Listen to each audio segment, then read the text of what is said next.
वैसे तो हमारे मुल्क में कमीने और खबीस लोगों की कोई कमी नहीं, लेकिन रमज़ान शुरू होते ही हमें इन लोगों की एक नई नस्ल देखने को मिलती है, जिन्हें आसान अल्फाजों में ज़कात खोर कहते हैं। पूरे साल गायब रहने वाले ये लोग आपको रमज़ान शुरू होते ही टीवी चैनल्स, सोशल मीडिया और रोड्स पर बड़े बड़े बैनर्स पर दिखना शुरू हो जाते हैं। ये लोग एडवर्टाइजिंग पे करोड़ों रुपए खर्च करते हैं। अगर यही पैसा ये लोगों पर खर्च करें तो इन्हें हमसे ज़कात मांगने की ज़रूरत ही ना पड़े। लेकिन ये एक बिजनेस है जिस पे इन्वेस्ट करके ये लोग 3-4 गुना ज़्यादा प्रॉफिट कमाते हैं, और हम लोग अपना थोड़ा सा वक्त बचाने के लिए अपनी ज़कात इन लोगों के हवाले कर देते हैं। चलो एक बार को मान भी लिया जाए कि ये लोग वाकई उन पैसों से इंसानियत की खिदमत कर रहे हैं, तो मुझे एक बात समझाओ कि जब सालाना लाखों करोड़ों लोगों की मदद हो रही है तो गरीबी कम होने के बजाय बढ़ क्यों रही है? पहले तो एक अकेला शख्स खड़ा होता था मांगने, अब तो वो अपने बीवी बच्चों को साथ लेकर खड़ा होता है। क्या ये महंगाई की वजह से है?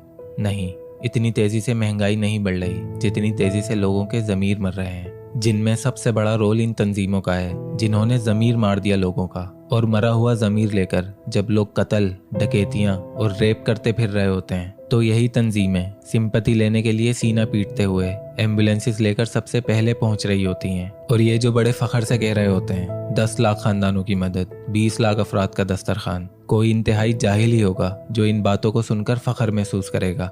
आंखें खोलो, इन बातों का इनडायरेक्ट मतलब ये निकलता है कि हमारे मुल्क में सारे नंगे भूखे और निकम्मे लोग रहते हैं। और शायद ये सच भी हो, लेकिन जिस तरह ये अपने बैनर्स पर लोगों की बेचारगी दिखाकर अपने बिजनेस को प्रमोट करते हैं, क्या इसी तरह कभी मुल्क के हालात सुधरने पर ये लोग इतने ही फखर के साथ ये लिखना पसंद करेंगे कि अल्हम्दुलिल्लाह आज पूरे शहर में एक भी खानदान ऐसा नहीं बचा जिसे मदद की जरूरत हो? नहीं, कभी नहीं। बल्कि ये लोग तो चाहते हैं कि मुल्क हमेशा गरीब रहे और ज़्यादा से ज़्यादा लोग अपना ज़मीर मारकर नंगी भूखी हालत में इनके पास आएं, ताकि ज़कात और डोनेशंस मांगते वक्त दिखाने के लिए ज़्यादा से ज़्यादा तस्वीरें और नंबर्स तो हों। इनका काम तो हो जाता है, लेकिन मेरे भाइयों, जिसका ज़मीर और खुददारी मर जाए तो वो कब्रें खोद कर मुर्दों के साथ ज्यादती करता फिरे या इंसानी गोश्त होटलों में बेचे, मदरसों में बच्चों को हवस का निशाना बनाए या सड़कों पर मोबाइल छीनता फिरे, क्या फ़र्क पड़ता है? ज़कात का सिस्टम बनाया ही इसलिए गया था कि आहिस्ता आहिस्ता गरीबी दूर हो और सब इक्वल हो जाएं। लेकिन जब हम ज़कात का सही इस्तेमाल नहीं करते तो हम और ज़्यादा धंसते चले जाते हैं। और हम में से कुछ बेवकूफ़ जो मुझे कमेंट्स में गालियां देने आएंगे, बड़े फ़ख्र से कह रहे होते हैं कि दुनिया में सबसे ज़्यादा ज़कात और खैरात पाकिस्तान में दी जाती है। लेकिन ये कोई फ़ख्र करने की बात नहीं, बल्कि डूब मरने का मकाम है, क्योंकि किसी भी मुल्क के लिए सबसे अच्छा वक्त तब होता है जब ज़कात और खैरात लेने वाला कोई ना बचे।